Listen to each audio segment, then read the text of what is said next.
Pinagtagpo ng tadhana. Kilala mo ito, di ba, Makoy? Sundo. Nakamupon ka na? Parang si Elise hindi bagong gising na. Oo. Nakamupon na kasi siya. Tingnan mo, iniisip ko pa rin eh. Maging ang mga kasama, hindi mapigilan na mapansin ang koneksyon ng dalawa. Pero crush mo nga. Si Makoy? Hindi ko alam. Weird. Weird. Walang pag-asa. Hindi ko alam. Weird. Weird lang. Feeling ko, Ako rin, seryoso. nararamdaman ko, Tojo. No, seryoso. yung body language niya sa'yo, totoo meron. Yung Pero ang isa sa kanila, may matinding pinagdaanan ng puso. I need to move on, oh, I need to move on, oh, I need to move on for me. Hindi ko po masabi, kuya, na iniwan po ako, pero parang yun po yung naramdaman ko, kuya. Sa paglipas ng mga araw, unti-unting mas naging malapit ang dalawa. Saan nga kaya mauwi ang kapalaran ni Makoy at Elise? Lalo na at isang tiyak ang pagsasamahan nila. Ano nga ba ang mapait na karanasan ni Elise pagdating sa pag-ibig na pumipigil sa kanya na muling buksan ang kanyang sarili sa iba? Bakit hindi naging okay?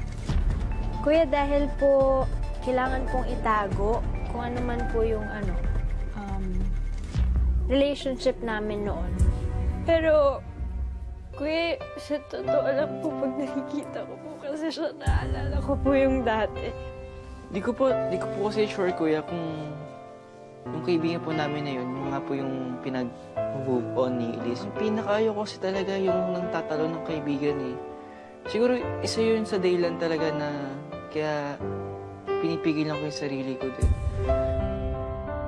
Abangan yan ngayong gabi dito pa rin sa PBB Lucky Season 7.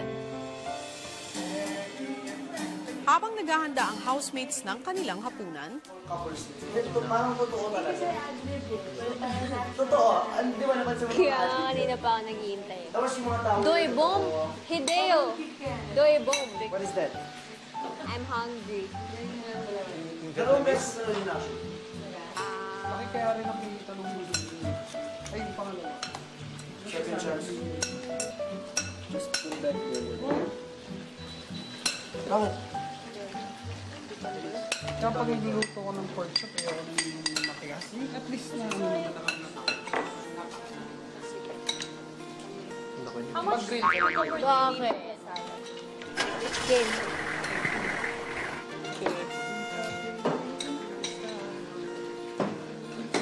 Sabi na, pre. Wala siyang movie para mag-create imagination. Ang Twist.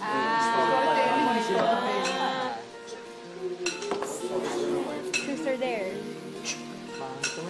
This one? ilang sandali pa napansin ng mga kasama ang dalawa. Wala kasi kaming magawa eh. Wala kami isip. Wala na, nakakasarili na ako meron. Yeah, we're friends before, but now it's weird for us because they... Teasing us. Yeah. But we've been friends. Kaya pala may connection. Like, Oh, the connection. The Macleys connection. Maya-maya sa gitna ng kwentuhan, si Makoy.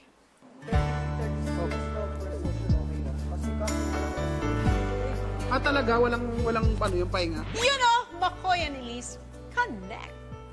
Nang magkatabi na, napagkwentuhan ng dalawa ang mga pabaon sa kanila sa pagpasok nila sa bahay. Pagbubukas ko ng backpack ko, picture ni Mami. Tapos sa likod, merong note. Naiyak ako eh. Sabi ko, shucks. Hindi nga ako nagdala on purpose eh. Sa akin naman, no, rosary. Pinadala. May dalawa din ako rosary. Di, dalawa yung rosary ko.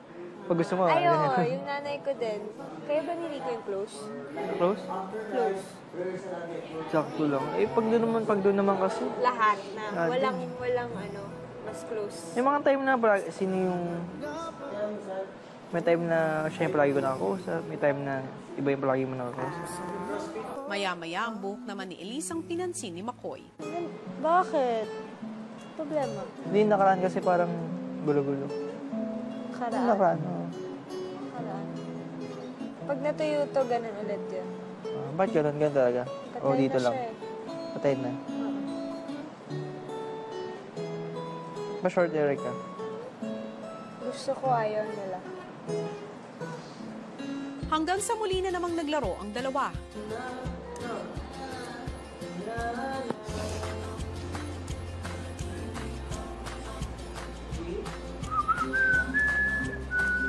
So when you guys arrived here, yung kailan dumating, Ano yun? she was here and the other housemates as well. Oh, shit. 3 of them. Babae, lalaki. Ilan? 2 girls, 1 boy. Sorry guys, na-disconnect na sina McCoy at Elise sa mundo. Ilang sandali pa, oras na para sa pagtulog ng housemates. Night, girls! See you tomorrow! Pero ang boys mukhang may hangover pa ng Maclis at may hinihintay pa bago matulog. Elise! Tingnan natin ah.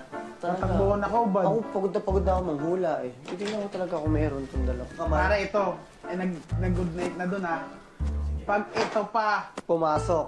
Tataya ako dito talaga karir ko. tatakbo ko na kaubad dun. Pupulitin ko yung kontrata ko sa Showtime. Okay natin ah. Wala pa namang ano eh. Pero wag lang ngayong gabi yung boss yan. Every night. Wala yan, ako ba? Aasa pa kayo sa wala. Meron pumasa. Nasaktan ka lang. No good night? Okay lang yan. May bukas pa. Kinabukasan, isang nakakaindak na kanta ang gumising sa housemates.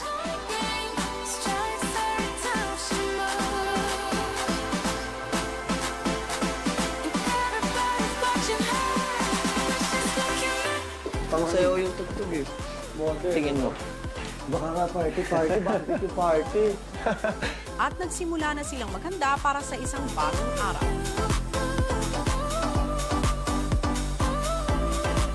Maya-maya ay pinatawag ni Kuya sina Yasi at Nico.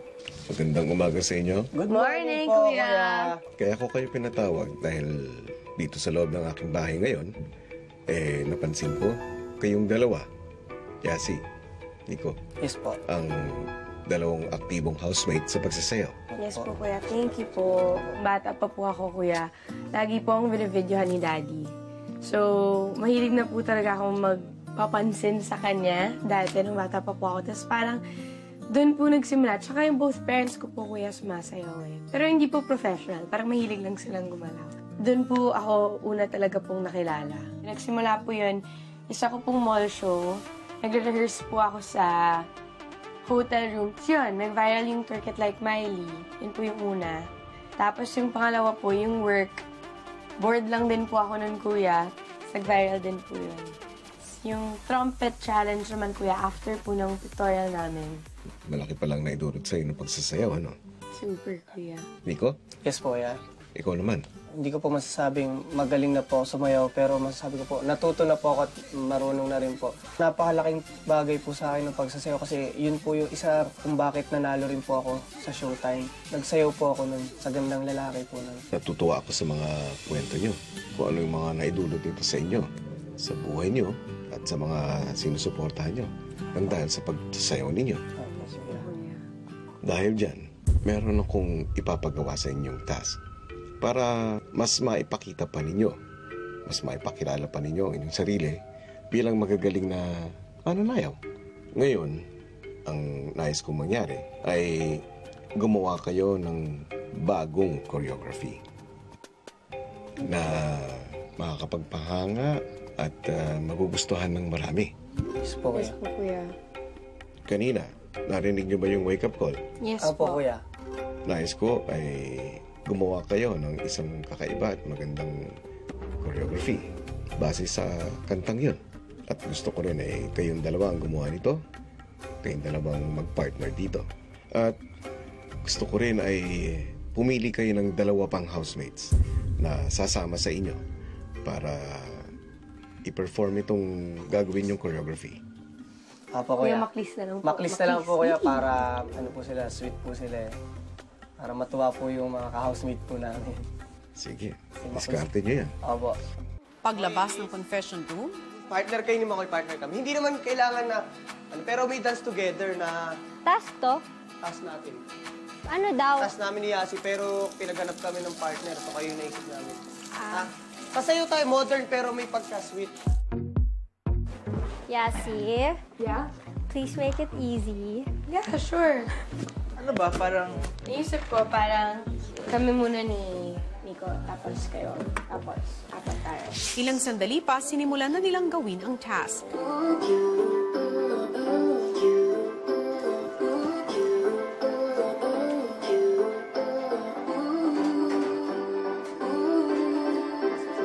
Yung buong kanta po, kuya, parang gagawan ko po, parang kanya-kanyang spotlight para may shining moment po lahat.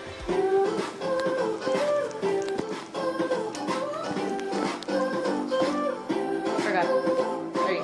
Kuya, madali lang po turuan yung housemates. Tapos tigasan niyo yung laglaga. Galing nga po nila eh. Nakuha po nila yung dance step. Tapos baba. Dito kami, dun kayo. Marami pong steps na kung ano po yung ginagawa ng lalaki. Iba, pero may connection po sa ginagawa ng girls. Kaya, baba, taas kami. Point, Idol ko po to kuya. High school pa lang po ako kuya, napapanood ko na po siya. Kaya nagulat po ako, nagkita po kami dito. Nakakatuwa po kuya, kaibigan ko na po siya ngayon. Kasama pa kayo sa isang Opo. task. Tama po kuya.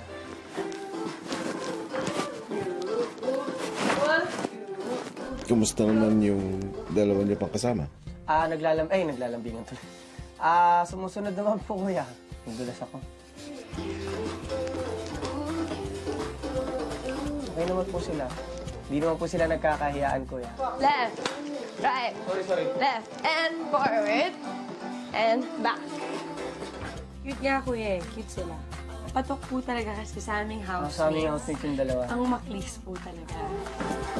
Ready? Love it. Watching her. Cute po kasi talaga sila sila. eh. Kaya feeling po namin pagka mamaya napanood ng housemates namin, baka magdikit pa lang po yung maghiyawan na eh. kaya mo sumamba dito? Ha? Sampa dito. Ganyan. Ganon. Suling lang. Or Dito. angat. Kaya wala pa naman kasi akong nagawang sayaw na partner na matindi yung interaction sa isa't isa. 1, 2, 3. Nakita ko rin sa kanya na nagustuhan din niya yung mga step na binigay ko. At di siya yung nag-inarte. Ginawa talaga niya. Tapos, ngayon, baba. Naramdaman ko naman po na maganda. Yung connection, ganyan.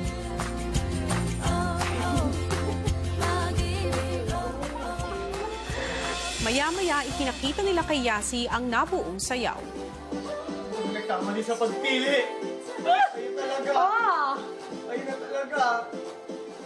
Dedikit pa kayong dalawa. Yan. Diyan, sa chan. Taas mo kamay mo, Sen. Yan, ganyan. One. What do I do with my arms? Just like that. And point down, point up. Yan. 1, 2, 3. Ikot. Ikot mo ko. Yan. Love it! Ganun. Feeling ko malalaglag ako. Elise, huwag ka namang matakot mahulog. Di ba, Makoy? Habang naghahanda ng tanghalian, Ang sarap. Ano na natin? Marunong magluto, marunong kumanta, sumayaw, ano pang hindi mo alam? Wala. Tagalog. Marunong na. Marunong ka mong Tagalog o Oo nga no. Punta ka sa Pilipinas ha. naku, Nonong, kung alam mo lang na laking pinasitwi. Swerte yung ano nito. Papakasawa nito. Yan ang hinahanap sa isang lugar. Oo naman, pare. Yan ang, Yan oo, pare. Ano pa nga hanapin? Maya-maya pa ay nagsimula na ang sayaw.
Naka-eye contact na kayo ni Makoy. Okay naman, kuya. Walang ilangan. Feeling ko, kuya, nung time na yun, wala naman. Totoo lang din yung mga tinginan na nakakatunaw, kuya, ganun. O sabi ko, Ano yun, Makoy? hindi ko ma-explain, kuya eh. Kasi na-feel lang, nadala lang kami sa sayo, kuya. Abangan mamaya ang iba't ibang revelasyon. Sa totoo lang po, pag nakikita ko po kasi siya, naalala ko po yung dati. Okay naman po lahat, kuya. Except nga po yung... Except for the fact po na... Tago po. Hindi ka pa nakaka-move on. Yes po, kuya.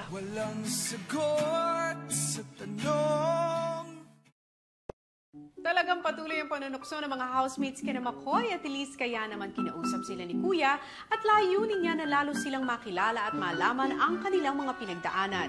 Ano nga ba ang mapait na karanasan ni Elise pagdating sa pag-ibig na pumipigil sa kanya na muling buksan ang kanyang sarili sa iba? Narito, panuorin nating lahat. Gusto kitang mas makilala pa. Marami kasing nangloloko sa iyo ng mga housemates. Gusto kong malaman ang mga hugot mo. Hugot sa love life.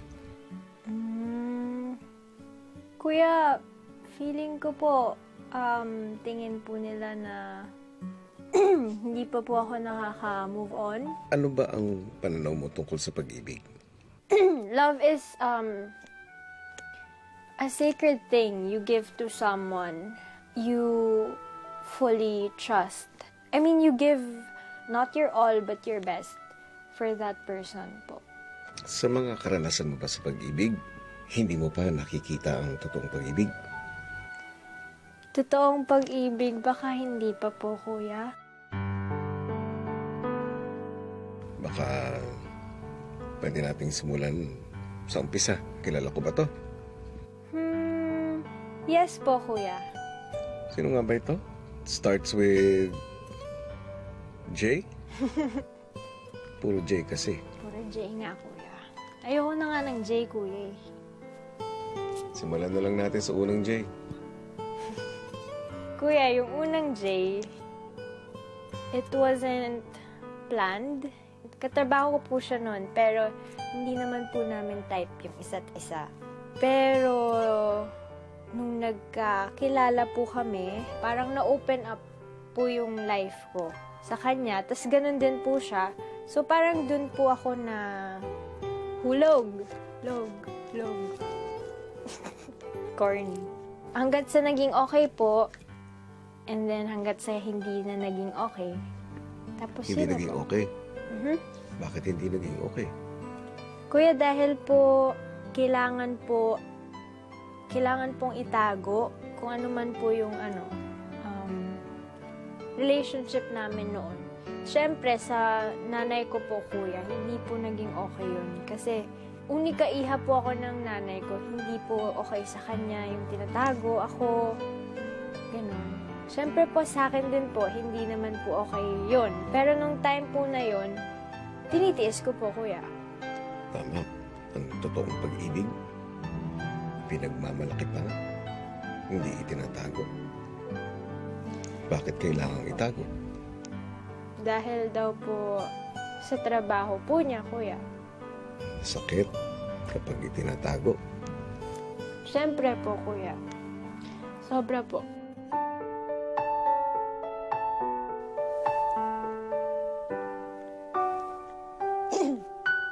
At nung mga panahon na yun, Elise, alam ko kung paano ka nagdusa sa mga taong nakaalam, sa mga taong hindi mo kilala, pero hinuhusgahan ka.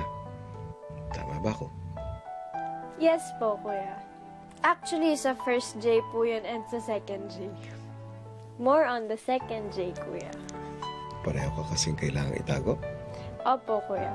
Pero yung sa pangalawa po kasi, kuya, hindi naman po umabot dun sa point na naging ganun po kalalim yung samahan, kuya. More on getting to know, being friends, going out with friends. Sige, Elise. Yung unang J ba, 5 letra. Pangalawa po yan, kuya. So yung una, yung may 6 na letra. Yes po, kuya. Sino sa dalawang J ang pumapasok sa isip mo habang ginagawa mo yung commercial na yan? Kuya, it was the first one po, kuya. Si unang J ba ang unang boyfriend mo? Parang ganun po, kuya. Gaano ba kayo katagal? Siguro po may 1 year po. Eh ngayon, kamusta kayo ngayon? Nakikita po kami pag sa work po, kuya. Pero, kuya, sa totoo lang po, pag nakikita ko po kasi siya, naalala ko po yung dati. Kahit na-try ko pong tingnan siya as yung ngayon, hindi ko po magawa, kuya.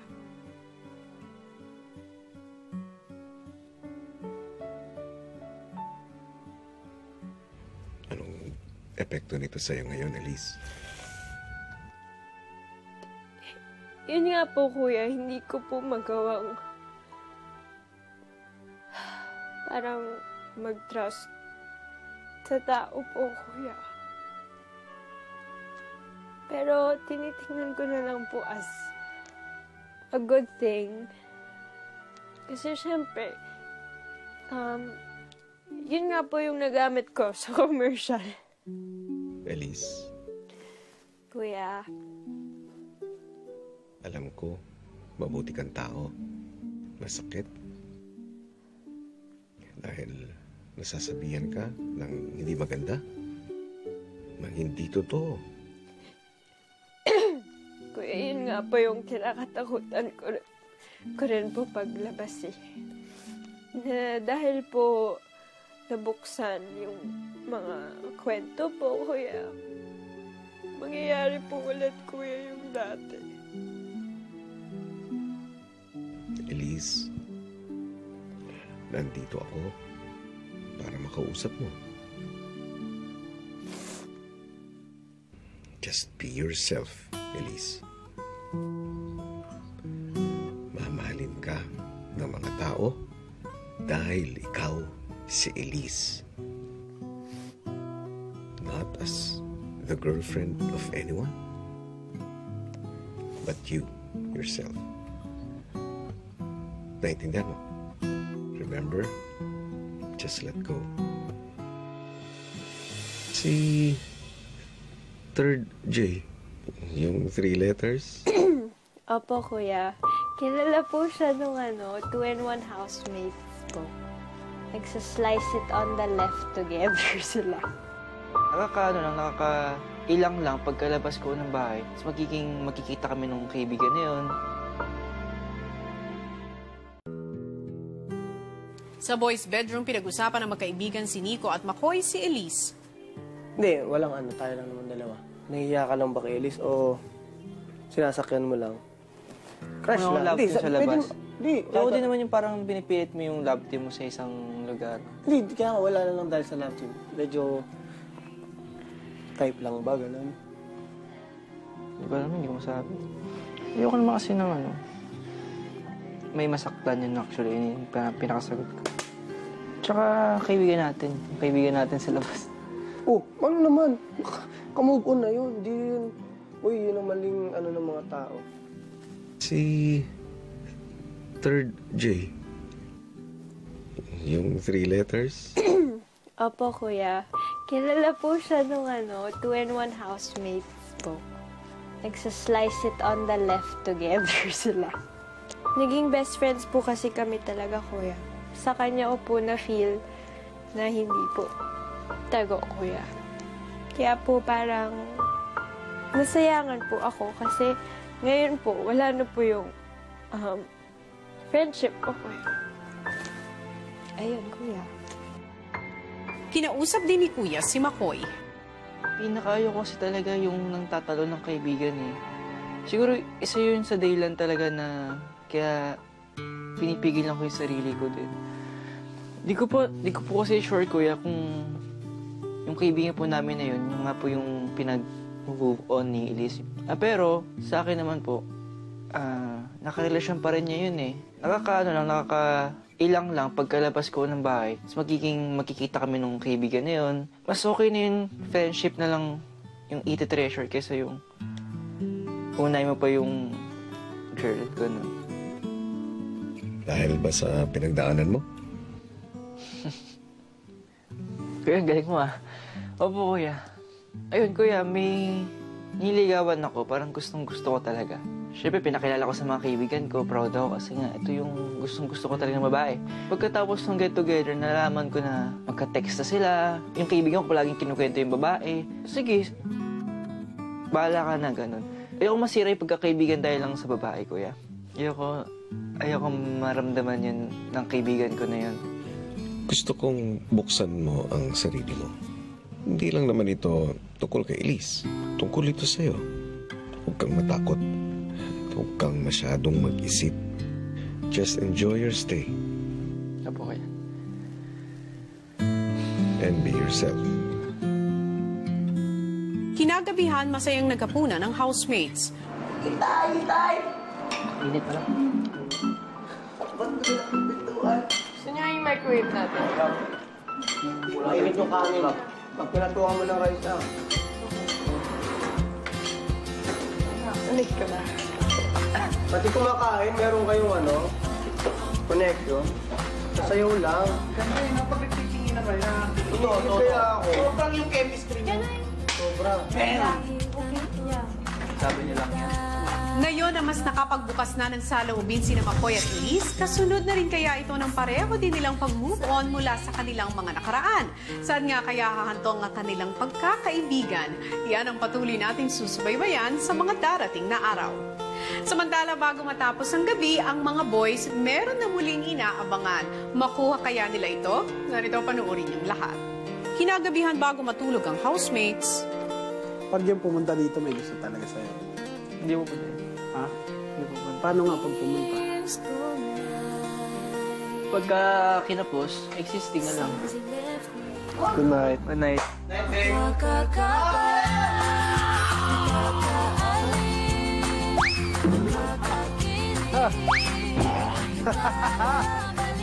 O yan, mga boys. May good night na. Everybody happy? Alright! Abangan bukas, isa pang malapit sa puso ang makakasayaw ni McCoy. Gulat eh! At tutukan din ang muling pagharap ng housemates sa lucky task ni Kuya. 140,000 to. Bakit mo para sa atin? Spring roll! Oo. 90,000? Pinara mo na ba ito? Labas ka pera. Labas ka pera. Hindi pwede labas kasi pwede tayo nakuha.